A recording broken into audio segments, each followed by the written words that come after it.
నమస్కారం. తీర్థయాత్ర కార్యక్రమానికి స్వాగతం. పరమశివుడు మెచ్చిన పుణ్యభూమి కాశీక్షేత్రం.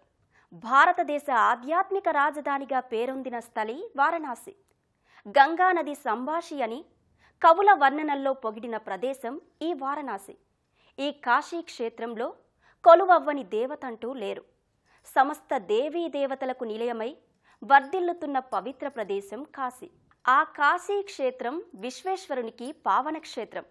అదే కాశీలో ఆహార అధిదేవత అన్నపూర్ణాదేవికి కూడా ప్రశస్తమైన క్షేత్రంగా వర్ధిల్లుతోంది. వారణాసిలో కొలువుదీరిన కాశీ అన్నపూర్ణాదేవి మందిర విశేషాలను, వారణాసి నగర విశేషాలను నేటి తీర్థయాత్రలో వీక్షిద్దాం.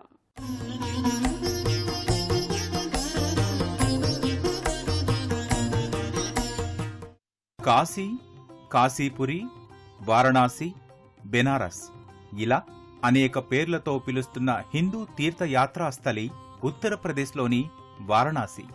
మందిరాల నగరంగా, భారతదేశ ఆధ్యాత్మిక రాజధానిగా పేరొందినది ఈ క్షేత్రం. 9వ జ్యోతిర్లింగంగా కాశీ విశ్వనాథ జ్యోతిర్లింగ దేవస్థానం వెలిసిన ఈ క్షేత్రమే మాతా అన్నపూర్ణేశ్వరి కైలాసం నుంచి భూమిపైకి దిగివచ్చిన పవిత్ర స్థలి. ఈ వారణాసి వరుణ, అసి అనే 2 నదులు కలిసి ప్రవహిస్తున్న నదుల తీరం. గంగా నది వరుసుకుంటూ ప్రవహిస్తున్న ఒడ్డు. ఉరవళ్లు పరవళ్లతో కదం తొక్కుతూ ప్రవహించే ఈ గంగానది ఒడ్డున లెక్కలేనన్ని ఘాట్లు, మరెన్నో గుడులుంటాయి. ఈ వారణాసి అంతటినీ ఒకేసారి విహంగమై పైనుంచి చూస్తే ఈ క్షేత్ర వైభవం నేత్రపర్వంగా కానవస్తుంది. వారణాసిలోని పలు ఆలయాల గోపురాలు పురావైభవంతో అలరారుతూ ఉంటాయి. ప్రమద గణాలతో నిత్యం సందడిగా ఉండే కైలాసం వలె ఈ కాశీపురి భక్తులతో కళకళలాడుతూనే ఉంటుంది. భక్తయుగ పదన్యాసి వారణాసి. పావన క్షేత్రములు వాసి వారణాసిలో ధాన్యశిరులనిచ్చే ఆ గంగమ్మకు హారతులివ్వనిదే ఏ మనసు ఊరుకోదు. ఆ గంగానది ఒడ్డు ఎన్నో పవిత్ర స్థలాలకు గట్టు. ఆ వారణాసి అంతటా ఘాట్లు, ఘాట్ కి మధ్య ఓ గుడితో గుడుల వాడలా అలరారుతోంది ఈ వారణాసి. ఎటు చూసినా జనం, భక్తుల నోట హరహర మహాదేవ, శంభో శంకర అన్న జపం. కావళ్లు మోసే భక్తులు మొక్కుకున్న తీరుగా కాలినడకన వచ్చే జనం. దేశ దేశాల నుంచి వచ్చే పర్యాటకులు మన దేశంలో మాత్రం తీర్థయాత్రీకులైపోతారు. అందుకే ఈ Varanasi spiritual capital of India, భారతదేశ ఆధ్యాత్మిక రాజధాని అనిపించుకుంది. నేలంతా చెట్ల పచ్చదనం, ఆకాశమంతా నీలాంబరంలో తేలిపోయే దూదిపింజాల మేఘాలు. ఈ రెండింటి నడుమ కాశీక్షేత్ర ఆలయాలు ఓ అద్భుతం, ఓ అపురూపం.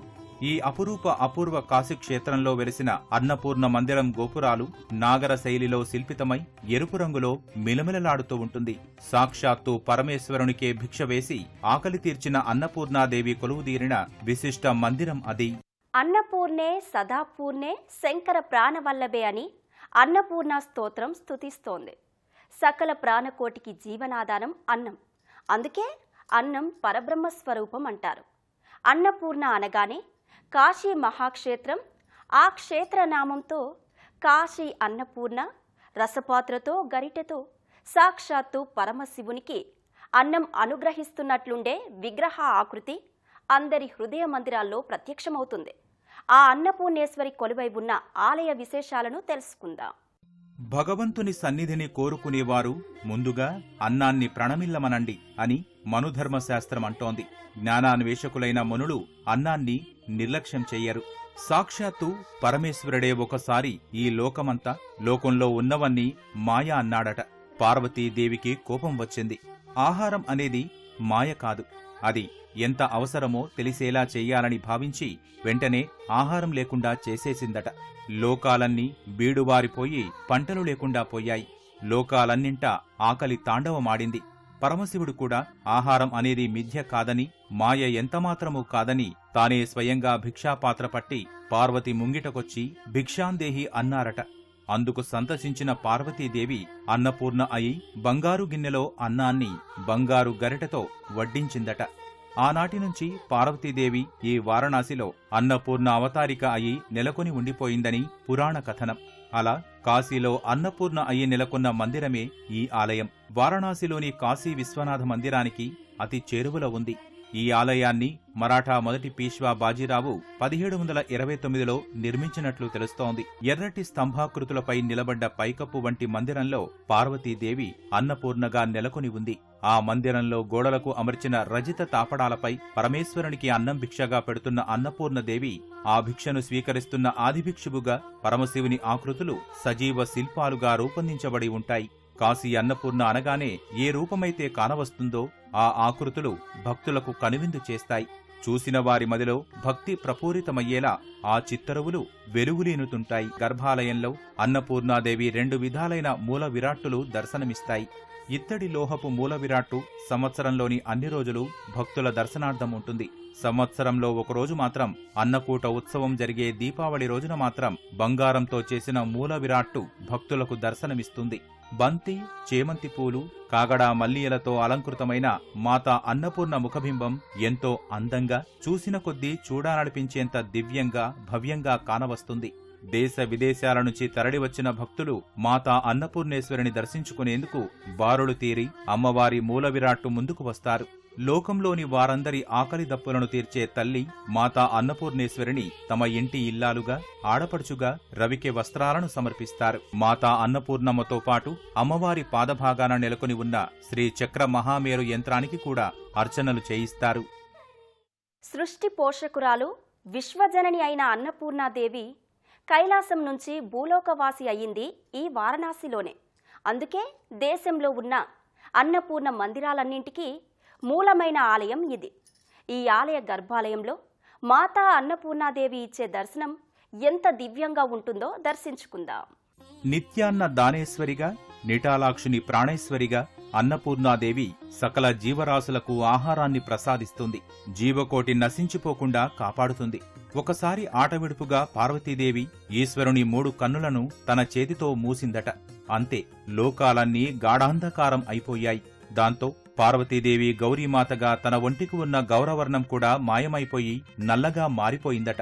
పరమేశ్వరుణ్ణి అడిగితే సూర్య, చంద్ర, అగ్ని ప్రతిరూపాలైన తన 3 కన్నులను మూసినందుకు అలా అయ్యిందని, భూలోకానికి వెళ్లి వారణాసి క్షేత్రంలో అన్నదానం చేస్తే నీ ఒంటి రంగు అయిన గౌరవర్ణం తిరిగి పొందుతావని అన్నాడట. అందుకే ఆ మాత ఇలా వారణాసిలో వంటిల్లుని సృష్టించుకుని బంగారు గిన్నెలో అన్నం వండి బంగారు గరిటెతో వడ్డించే అన్నపూర్ణగా వెలిసిందని మరో పురాణ కథగా పౌరాణికులు చెబుతారు. అలా పార్వతీదేవి అన్నపూర్ణ అయి వెలిసిన ఈ కోవెలలో ఎర్రటి స్తంభాకృతులపై నిలబడ్డ పైకప్పుతో అలరారే మందిరం ఆమె నివాసమైంది.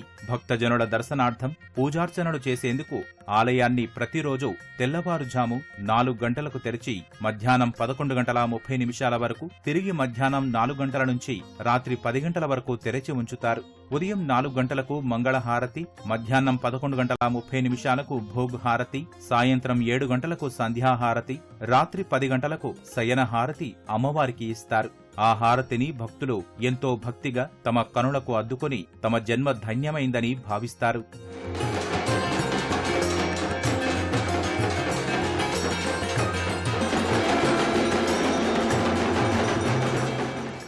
మాతా భిక్షాందేహి అని ఎలుగెత్తి అడిగిన వారికి ఆహారాన్ని వడ్డించే మాతృమూర్తి అన్నపూర్ణేశ్వరి. ఆ మాత కొలువుదీరిన ఇదే ఆలయ ప్రాంగణంలో అనేక మంది ఇతర దేవతలు కొలువైన ఉపమందిరాలు ఉన్నాయి. ఆ ఉపాలయ దేవతలను కూడా దర్శించుకుందాం. ఆ ఉపాలయ మూర్తులను అర్చించుకొని ధన్యులమవుదాం. ఆ అఖిలలోకపు అధిపతి పార్వతీపతి ఈ కాశీ అన్నపూర్ణాదేవి చెంతనే ఒక ఉపమందిరంలో యంత్రేశ్వర మహాదేవ్గా కొలువై ఉన్నాడు. లింగరూపునిగా కొలువై దర్శనీయమవుతున్నాడు. శివుడితో పాటు శివపార్వతుల తనయుడు చింతాహరణ్ గణేశునిగా మరో ఉపమందిరంలో కొలువయ్యాడు. మరో ఉపమందిరంలో రుద్రాంశ సంభూతుడైన ఆంజనేయుడు దక్షిణాభిముఖి హనుమాన్గా సింధూరవర్ణ విగ్రహరూపుడై నెలకొని ఉన్నాడు. మరో ఉపమందిరాన ధనధీష్టానాధీశుడు కుబేరుడు కొలువై భక్తుల పూజలందుకుంటూ ఉంటారు. ఇదే ఉపాలయాల వరుస క్రమంలో వెలుగుల వేల్పు శ్రీ సూర్యనారాయణ స్వామి కూడా తన సహస్ర కిరణాలతో విగ్రహరూపుడై దర్శనమిస్తున్నాడు. ఈ ఆలయ సందర్శకులు అందరికీ అన్నపూర్ణ వరప్రసాదమైన అన్నప్రసాదం వితరణ చేస్తారు. ఈ ఆలయానికి వచ్చిన వారు ఎంతటి వారలైనా సాధారణ భక్తుల వలె అమ్మవారి కృపా పాత్రులై ఆ తల్లి వసంగే అన్నప్రసాదాన్ని స్వీకరించి తమ ఆకలిని తీర్చుకుని వెళతారు. ఎన్నో వ్యయ ప్రయాసల కోర్చి ఇంత దూరం వచ్చినందుకు ఆ కాశీ విశ్వేశ్వరుణ్ణి దర్శించి మాతా అన్నపూర్ణేశ్వరిని కూడా సందర్శించుకున్నందుకు సంతృప్తానంద భరితులైన తీర్థయాత్రికులు తమ తమ ఊళ్లకు తిరిగి వెళతారు. కడుపులో ఆకలి అనే అగ్నిని పుట్టించేది అన్నపూర్ణమ్మ. ఆ మంటని చల్లార్చేది ఆ చల్లని తల్లే. ఆది భిక్షువు అయిన ఈశ్వరుడికి భిక్ష పెట్టిన దేవత రసపాత్రాధారి అన్నపూర్ణాదేవి.